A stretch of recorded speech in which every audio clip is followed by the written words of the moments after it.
Yeah, and I guess now we could get into Biden versus Trump because I think a lot of people want to know how do the Democrats beat Donald Trump in the November election. So, because I've been doing research, looking at the map, what exactly needs to happen for the Democrats to win.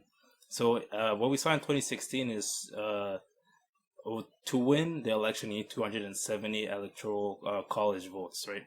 So what we saw in 2016 is Trump flipped Ohio, Wisconsin, Florida, Pennsylvania, and Iowa, right? And a good chunk of that is the Midwest. So you have Wisconsin, Pennsylvania, and Iowa. So most political pundits are the main thing that always comes out is that you need the right votes in the right places. As we saw in 2016, Hillary Clinton won the popular vote, but ultimately lost the election, right? So the path that most analysts have spoken about how the Democrats could win the election is through the Midwest. So basically, Wisconsin, Michigan, and Pennsylvania. So you need the right moderate candidate to appeal to those to the working class in those specific states, right? So what would happen is that Donald Trump, it's between the electoral college votes he got in 2016 was 304 on the record, but it could be 306. Like there's a depends how you interpret it. So let's say 304, and then the Democrats got 232.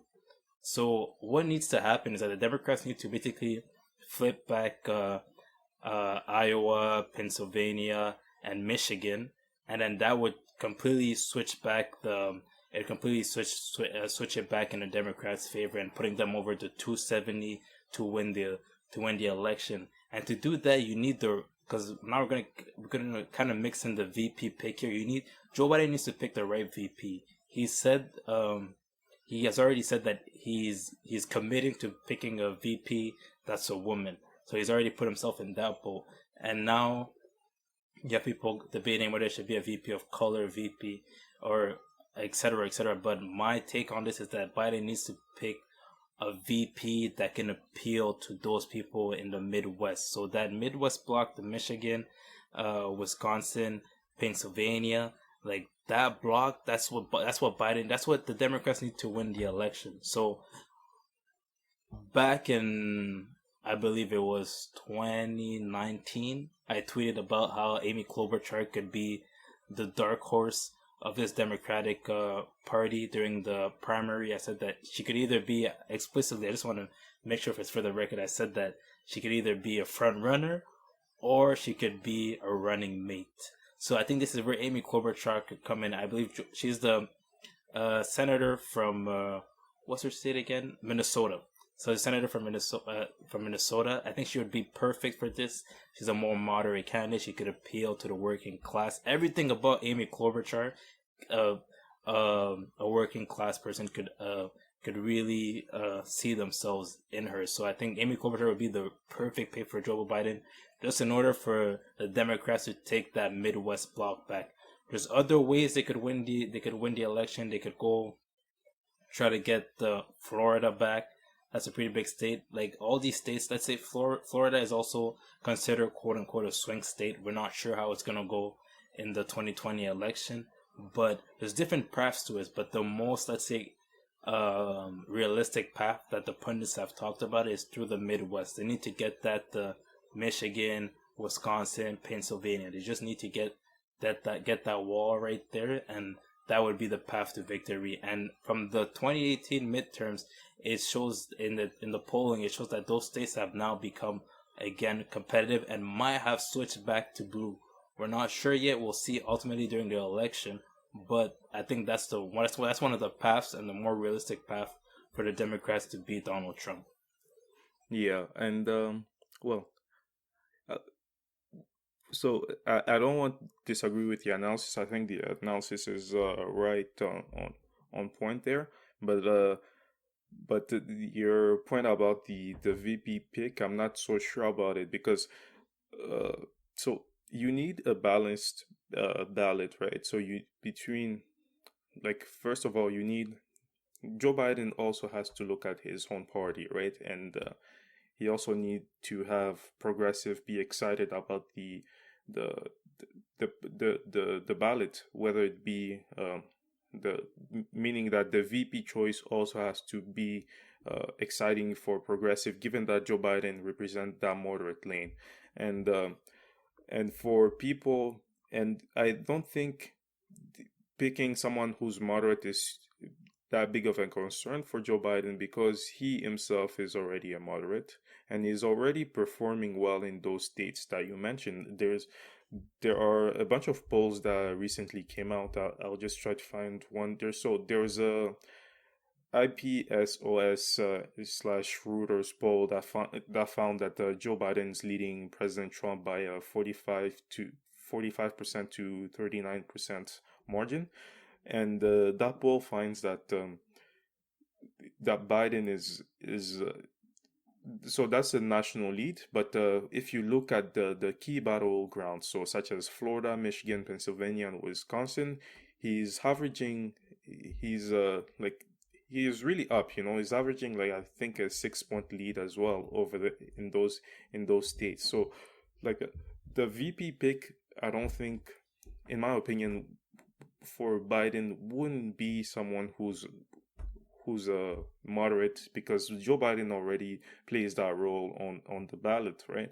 It's about someone who is going to excite the party, and this particular pick for vice president is quite important for Democrats because Joe Biden has hinted that he might only serve one term, and he sees himself as a transitional president or the next generation of democratic leaders, which so the fact that he's announced that his vice president will be a woman is quite consequential because this will be the first woman vice president if they won the election, and if this woman was elected as the vice president, she would become the front runner for 2024 if Biden is not running. So, which would define the Democratic agenda for the next decade. So, keeping that in mind and knowing that the Democratic uh, Party is going really to the left, right? Because many, so many of the Sanders people are pretty young, and they're growing. And if you look at the party like 5 years from now, 4 years from now, like if I had to bet, I would bet that it would those people would be more vocal in the party. So the AOC, the Alexandria Ocasio-Cortez would become more prominent figures. So you need a vice president who could kind of like pick up the mantle of the Democratic Party in that time. So if it's someone who's too moderate and would need to like basically reinvent themselves uh, that far in the future, it's hard. I think it would be hard it wouldn't be like a great decision. So, but I want to give a few names of the people who are in the discussion of becoming uh, uh, Joe Biden's pick for vice president. So there's the U.S. senator from Elizabeth Warren. She's from, where is it, Mississippi? No, not Mississippi. Massachusetts, exactly. Sorry. So Elizabeth Warren, U.S. Senator Elizabeth Warren, Kamala Harris from California, U.S. Senator, um, Amy Klobuchar from Minnesota, and Governor Gretchen Whitmer from Michigan. And she's become more popular because Trump is talking about her quite often in the news, and there's the whole incident about those people with their guns going to the showing up to her office, right? So, but also there are a few other names that are not really being mentioned, but that are been circulating as potential candidates. So there's Susan Rice, who is the who's the former national security advisor to Barack Obama, and there's also the failed candidate for governor in Georgia, Stacey Abrams, who has become uh, and a popular figure in the Democratic Party, but like it's quite unlikely that she would be the pick because she she hasn't won as much as the other people. So if I had to guess, I would guess that the pick for VP would be someone who's more progressive than Joe Biden because of the fact that that person has to take the mantle of the party coming like 4 years from now.